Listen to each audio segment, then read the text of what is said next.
Buenas, mi nombre es Robert Muñoz, estudiante de Psicología del primer semestre en la Universidad de La Guajira, y hoy les hablaré sobre la célula, los seres vivos, el ADN y sus implicaciones en la conducta humana, la genética del comportamiento y las leyes de Mendel.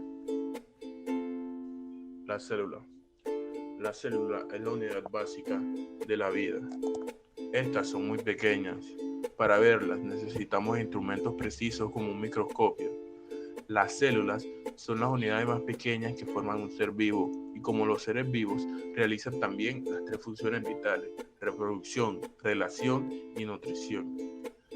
Las formas de las células también son muy variadas. A pesar de su distinción, todas las células tienen una membrana celular que está alrededor, que envuelve y delimita. También tienen citoplasma, que está dentro de la membrana celular. El citoplasma es acuoso, tiene agua, buenos líquidos y componentes celulares u organulos que están dentro de él. Hay dos tipos de células: células con núcleo, que son las eucariotas, y células sin núcleo, que son las procariotas. Las células con núcleo son las mayores que las otras. Existen también las células vegetales y células animales. Las células vegetales son las que están en las plantas y tienen una pared celular y cloroplastos. La pared celular que tienen es rígida y de celulosa. Los cloroplastos presentan y tienen clorofila. La célula animal, estas tienen en el citoplasma una pared de centriolos. También existen dos tipos de organismos: organismos unicelulares, que están formados por una única célula, y organismos pluricelulares, que están formados por varias células. Estas células se agrupan en tejidos y los tejidos forman órganos, como los pulmones, y como sabemos, varios órganos forman un sistema, como el sistema respiratorio o el sistema circulatorio. Los seres vivos. Un ser vivo es un organismo de alta complejidad que nace, crece, alcanza la capacidad para reproducirse y muere. Estos organismos están formados por una gran cantidad de átomos y de moléculas que constituyen un sistema dotado de organización y en constante relación con el entorno. Las características de los seres vivos son la reproducción, el crecimiento, el metabolismo, la irritabilidad, la adaptación, la homeostasis, el movimiento y la evolución. Toda persona es capaz de reconocer ciertas características comunes que reúnen bajo noción de ser vivo a un hombre, a un insecto y a una planta. Y es capaz también de diferenciarlo de lo no vivo. Pregunta: ¿cuáles son esas características comunes propias del mundo viviente, aunque reconocibles? En resumen, las principales características de los seres vivos son que intercambian materia, energía e información con el medio externo. Esto se le llama metabolismo. Otra sería que mantiene en el medio interno estable dentro de ciertos límites. Esto se llama la homeostasis. Y también tienen capacidad de reproducirse. Si bien los seres vivos comparten muchas características, existen en una gran diversidad de formas, y esto es consecuencia del proceso evolutivo. Compartimos este planeta con más de 20 millones de especies diferentes de organismos enormemente diversos en la organización de sus cuerpos, en sus patrones de reproducción, de crecimiento y desarrollo, y en su comportamiento. El ADN y sus implicaciones en la conducta humana. Esta aporta una información sobre la influencia genética en la personalidad, capacidades cognitivas y psicopatológicas. Existe un desarrollo donde se encuentran estudios de factores en la genética, psicopatologías como la esquizofrenia, diferencias genéticas en el CI de negros y blancos, es decir, se evidencia el papel de la herencia en la conducta humana.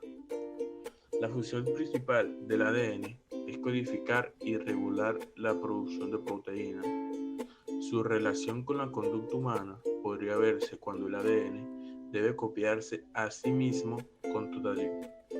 fidelidad, incluyendo su reproducción en los gametos, de manera que pueda realizarse la transmisión hereditaria de su información, y algunos cálculos sugieren que la fidelidad y exactitud en la replicación del ADN es tal que apenas registra un error por cada 1.000 millones de bases. A estos errores se les llama mutaciones. Las mutaciones son las causas últimas de variación genética entre individuos de una misma especie.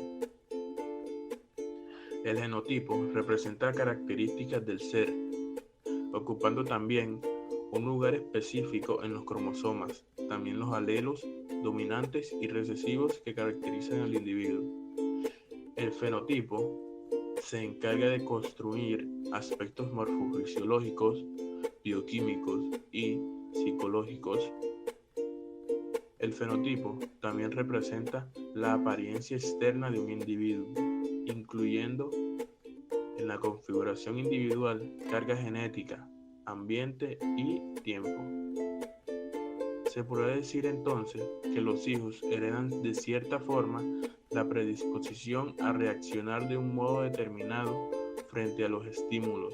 También se ve un desarrollo de procesos psíquicos en el sujeto y una conformación reactiva de un individuo, o sea, el aspecto espontáneo de su personalidad, y que las reacciones tienen origen biológico. Genética del comportamiento y leyes de Mendel. La genética del comportamiento estudia la variación y la transmisión de rasgos o características de una generación a otra, influenciada por la herencia. Como ya les venía diciendo, la conducta o comportamiento está influenciada en cierta parte por lo heredado de nuestros padres, pero también por el ambiente. Entonces nuestro comportamiento más bien sería una suma de las dos. Mendel propuso unas leyes que son los principios que establecen cómo ocurre la herencia, es decir, el proceso de transmisión de las características de los padres a los hijos. Primera ley. La primera ley establece que cuando se cruzan dos individuos de razas puras, homocigotos, la primera generación filial, heterocigotos, será igual entre ellos, fenotipos y genotipos, y además sobresaldría el rasgo fenotípico de uno de los progenitores, genotipo dominante. Las razas puras están compuestas por alelos, versión específica del gen, que determina su característica sobresaliente.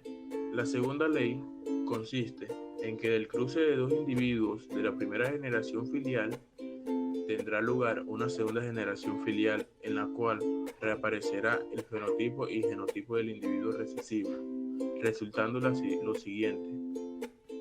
Es decir, el carácter recesivo permanecerá oculto en una proporción de 1 a 4. La tercera ley consiste en establecer que hay rasgos que se pueden heredar de manera independiente. Sin embargo, esto solo ocurre en los genes que se encuentran en cromosomas diferentes y que no intervienen entre sí, o en genes que están en regiones muy distantes del cromosoma. Dame de tu vida y de tu tiempo, suficientes para ver.